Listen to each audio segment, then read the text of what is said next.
Good afternoon, everybody. My name is Bo. I'm from Danske Bank in Copenhagen, Denmark. I'm not sure if any of you heard of Danske Bank before, but we are a small, big bank.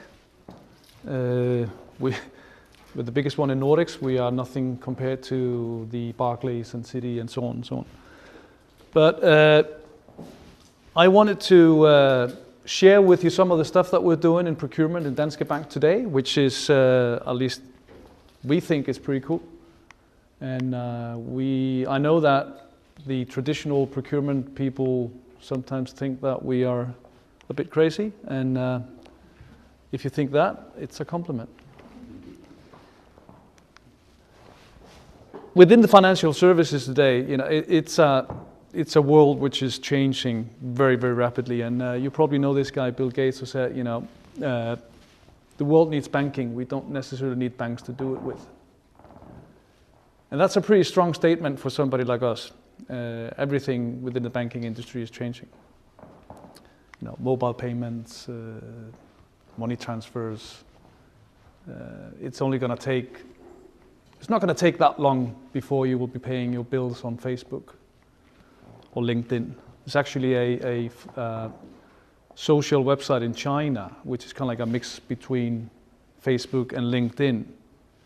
And they're getting something like $19 million deposited a day into their money transfer system. A day. 22 months ago, 0. So we're in a tough spot. Another thing, you might have heard of this company as well called Google. Larry said that companies will decay slowly if you keep on doing the things, improving the stuff you're doing, slightly, this continuous improvement. It's basically bollocks. You need to change it much faster. You need to be much more. Do it faster. Think big and multiply by 10. So change is coming. The world is changing. The world is getting smaller. The access to the internet is growing rapidly. Technology is changing. You can basically do everything on your phone today. You have access to the world's knowledge through that little thing. But we use it to take pictures of our kids and put it on Facebook. Isn't it? People are changing as well. So, what has this to do with you? What has this to do with procurement? Well, our thesis, that procurement is changing, and if we don't change with it, we're going to lose out. So we need to start doing something drastic, and we need to start thinking about procurement in a different way than we will always be doing. There is no question that something is going to come around and going to disrupt the way we do procurement. And I'm pretty sure it's going to happen to all of us. It doesn't really matter what kind of business, if we, automated financial industries or whatever it is. So what are you going to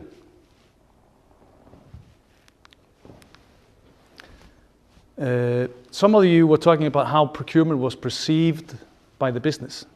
And I think this comes around, through any categories that, we come, or procurement comes like, it's okay, we're from the government, we're here to help. We're seen as a bottleneck, Usually, and that's usually because procurement comes into the process too late. It's about savings. We need to get the right price. We need to put it in some sort of a process. You have to do it by, here's the process that you do, Mr. Business. This is how you buy things. And we're going to tell you how to do it. And if you don't do it, you're non-compliant, and we're going to escalate it, and you're in trouble. Then it's about the contract. It has to be on our T's and C's, and our contract template, and yada, yada, yada. That's why we think, and we mean, that procurement must contribute to top-line revenue and customer experience. We basically think it's naive not to. And this is not just about procurement, but any back office function in an organization. Everybody, if you want to stay ahead, everybody within a company needs to contribute to revenue. Otherwise, it gets too expensive. So this is the stuff that we're working on in Danske Bank, and we have basically identified 6 different categories, things that we're going after.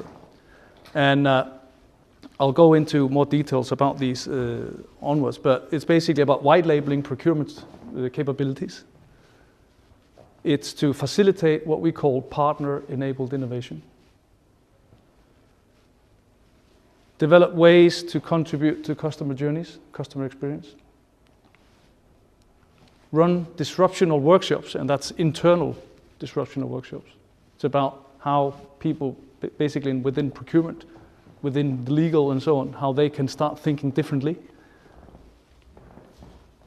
Build a crazy idea catalog.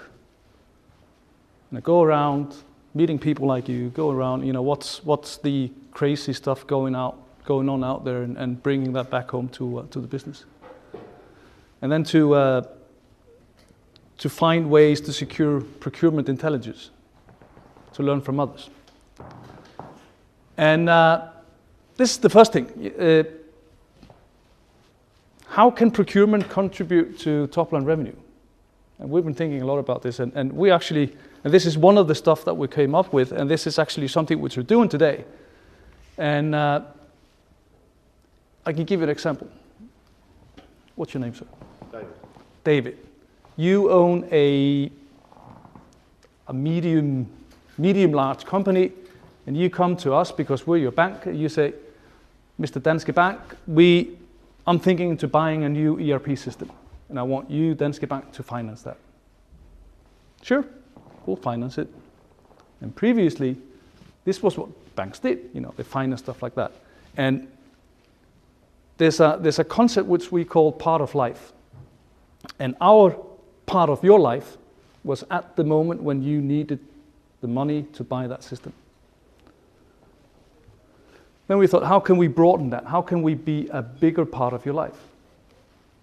So we will go to you, we'll finance your ERP system, but included in the package is that we will send one of our best IT procurement guy and spend time with you and make sure that you will buy that ERP system for the right price, on the right contract. The consultants implementing that system will be at the right hourly rates, etc., etc. So what is that? This is basically we're taking procurement capabilities, monetizing them, putting that as a product in front of the business, which the business can take to our clients and sell. Therefore, we are contributing to top-line revenue. This is such a, we've been doing this now for about 4 months. And demand is so high that we cannot cope. We cannot cope. So then somebody asked me, what about, then you're competing with the McKinseys and Gartners and so on and so on. Yeah, we are. But not at the same rates, not at the same price. And you as a corporate client with Danske Bank, probably going to trust us a little bit more than you will McKinsey, and because those consultants, they come in, they give you the golden ideas and so on, and then they're out. We argue that we have a relationship that spans longer than any relationship with a procurement consultancy or a management consultancy or whatever. Sounds crazy? Are any of you doing this? Sorry, I can ask a question. Yeah. So how does it work? The bank gives the money to the client, and the client spends that money with your procurement expertise. It could be done in 2 ways. We will finance that system that this company wants to buy. Included in the financing can be the procurement part, the procurement services, or that could be invoiced differently, separately.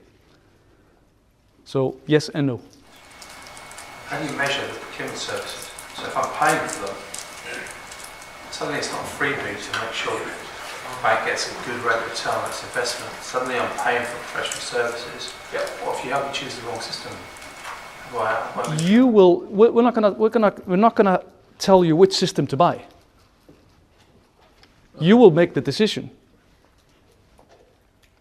Okay. So what are you doing? So why are we doing it? What are you doing then? We're going through the procurement, probably like you're doing at ITV today, is that you're not telling the business what to do. You're giving the business the argument and the reason. I'd recommend. If I wasn't recommending something, what am I doing there? If I'm just giving them. You're recommending the process, then it's a waste of time. Are you recommending the IT guys what the best IT system is? Yeah. You are? I am now. Okay. Otherwise, what value am I? They might disagree with me, we'll have a debate about it, but if the team don't have an opinion on what we're buying, I don't know what we're doing. We will definitely have an opinion. But we will not tell the IT guys, which, should be better at IT than we are. Would you argue? They might be better at IT. We're talking about developing the system. We're not talking about building the system. We're talking about, in the round, what the best system is. Well, we will come with our arguments on what we believe is the best commercial agreement to get into. Oh, okay. But I just want to come back to my question. How do I measure whether you've done a good job? How do you contract with the company who wants to buy the ERP system? We will enter into a professional services agreement, and we will do our best to make sure that the client will get the best deal for that system. Okay. So it's just like McKinsey's? Yes. But cheaper? Yeah. But we'll be making the money, not McKinsey. We have also done something which is we're going in and going on a deep dive, IT deep dives on top 20 IT contracts that our clients have.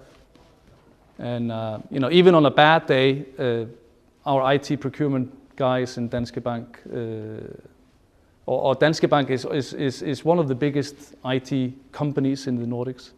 We are the second largest client of IBM. I think IBM is here in the Nordics. So we believe that we're pretty good at it. So if you, obviously the skill set changes there in the team, doesn't it? So it's quite interesting because working as a consultant is different to probably what you call a standard procurement team. Absolutely. So how do you manage the transition then with the staff, the team? I'll sorry. Another thing is that we have built a price engine for the business. The business is and then as a bank, we're white labeling all sorts of services, post-trade services, settlement services, etc. We've built an engine together with our group finance to identify all the cost elements within selling such a product and benchmark it to the competition. And therefore, we've given them a model where the business can actually better price the different products they're selling, and giving them a better transparency into the cost elements of those services they're buying. We're also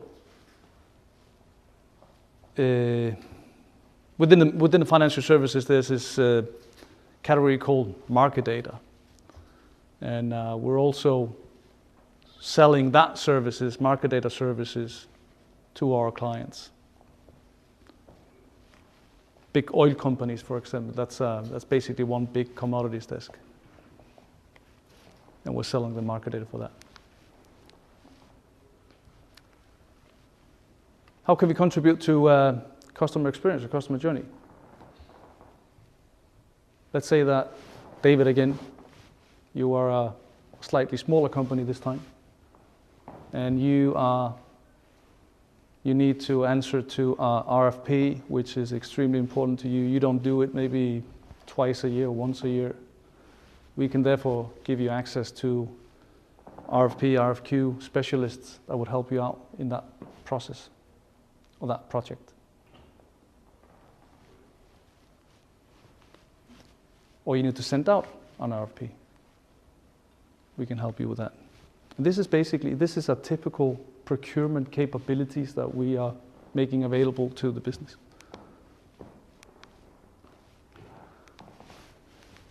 Partner-enabled innovation, we want to facilitate, and we are facilitating the interaction between our partners. It could be a vendor, it could be a client, it could be even a competition, where we're asking our partners to help us identify and meet our clients' unknown needs and wants. We cannot do this in every category. There's limiting resources and so on, but we're trying. There are several categories, for example, IT, where we can do this. We are asking our vendors specifically to be better at sharing their roadmaps, new future technologies. We're putting our vendors, our partners, together with the business putting them together to solve a specific challenge or a problem. And we're integrating this as a part of the existing vendor management procedures that we have. We have approximately 80 vendors that are part of our vendor management system, where we are managing the vendors as much as possible. And we have now integrated this into the vendor management system.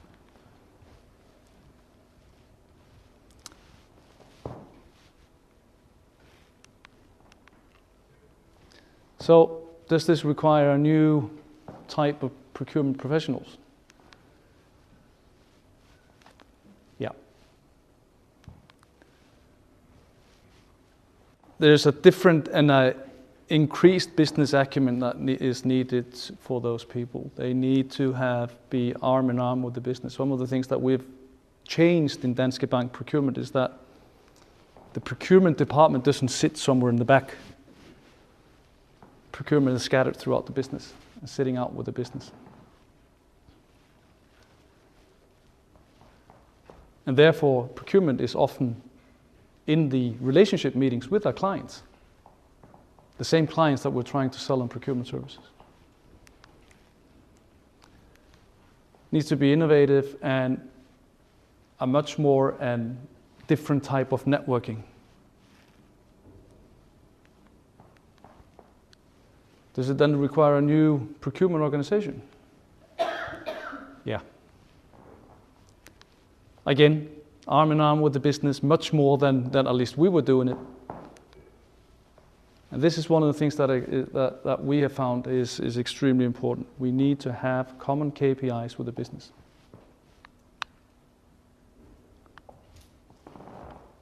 Previously, we saw again and again the business had a KPI saying you need to increase business by X%. And then procurement had a different KPI saying you need to find savings for this and this and that. It's not going to match. So we've spent a lot of time in trying to identify this and to work with the business to agree on common KPIs. And it's about being agile in a totally different way. We have also implemented something we call fast track. And I was actually talking to the contract management guys. Where are you? There. 89% of our spend is covered by contracts. This is spend which is above £5,000. We have approximately more than 200,000 contracts in our contract management system, and approximately 80,000 vendors. So you need to be different, agile in a different way, and therefore we have implemented something which is called fast track. So we have a playbook. So if the business and a vendor, if it's a current vendor, if it fulfills certain criteria, the business can just go ahead with themselves. Don't need to involve procurement. And again, networking. What are the others doing?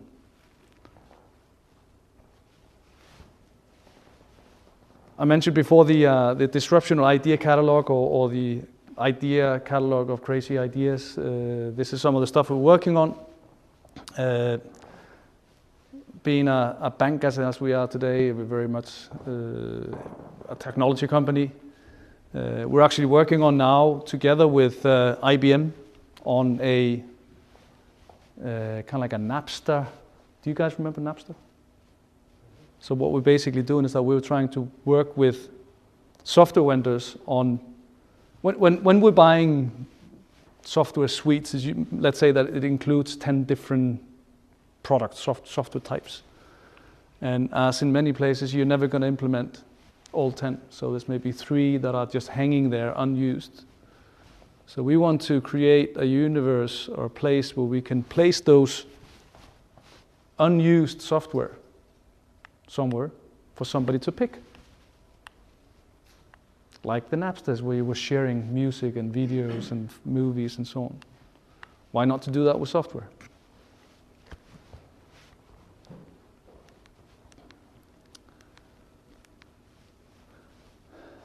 We have moved very much into creating and being part of all sorts of networks, events like this, category-specific events where we are meeting other procurement people, typically within financial services, closing the doors and pitching about, I don't know, Bloomberg or the FSA or whatever, and finding common ways to go forward. Probably seen this before. It doesn't really matter if, every morning in Africa, a gazelle wakes up. It knows that it must outrun the fastest lion or it will be killed.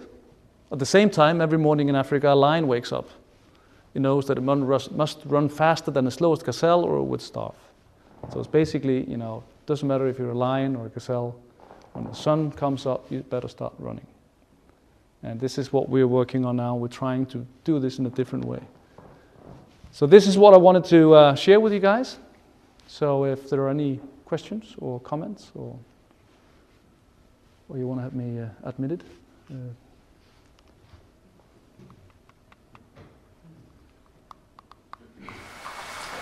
I have a question for you. Two questions, I guess.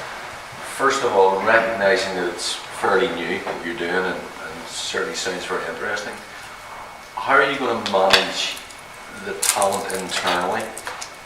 Because I know if I had a choice point to make between good people serving the firm that I work for or good people serving a client of the firm would want the talent to go in one direction. And the second part then is, if you get somebody who is used doing the outsourced procurement, is there a risk that might be more sexy, more adventurous, that they actually don't want to do the day job and they just want to stay on that side of the fence? Yeah, it is. And again, we have approximately 100 persons in our procurement department. 19 of those that are there here now, they were with Danske Bank 5 years ago. So it's a totally different talent pool. Not totally, but a different way of working. And yes, there are some of the people are much better at working internally, and some of them are much better working externally. This is fairly new, and it is a risk that somebody say, I would much rather be out talking to clients than talking to some dusty IT guys. And it is a challenge, but we need to manage it somehow. Can I just ask of you actually, which do you think that they would rather do? So given that choice, which would the business rather have the good procurement people doing, selling to clients or working for the business? I'll look at it through two different lenses. So my previous firm, and we had people that had that capability. I actually went out and so the previous firm was Royal Mail. Royal Mail owns GLS, European companies, yeah. So doing work for GLS was always sexy and exciting, and foreign travel was involved in it, and it was really cool. And they kind of got thought more of because they were being paid for. So if you're paying for services, you tend to value them, even if it's the same level of service you're getting as opposed to free issue. So I kind of found with my guys that when they get the taste for this, it appealed more to their entrepreneurial skills. Those that didn't really warm to it actually tended to be those that were in their comfort zone and wanted to stay at what they were doing. And to your point, it's hard to blend it. You can very easily, I don't mean lose them from the organisation, but you can lose their heart and soul if they get absolutely wedded to doing the external work. And it's a tricky one. Yeah, but imagine all the advantages of being able to, what I mentioned before, broaden the part of life with the clients. The client relationship gets so much stickier. We are so much different than the competition. The business loves this to pieces. I'm not sure though that you made a point earlier on, and I think you picked up on it as well. If I heard it correctly, you're targeting your market quite cleverly, because I don't think you are competing with McKinsey, because I think you're competing with small to medium-sized enterprises that don't have centralised procurement. Yeah, that's basically, we're basically going after or those organizations or those clients, corporate clients that we're working with. It's like in Scandinavia, it's from top 50 and down. Yeah. They don't have that big of a procurement or non-procurement capabilities within their organizations. So they might hire a procurement consultant for this one big project, or they might go with us. Well, thank you. Yeah, thank you. Thank you for very much.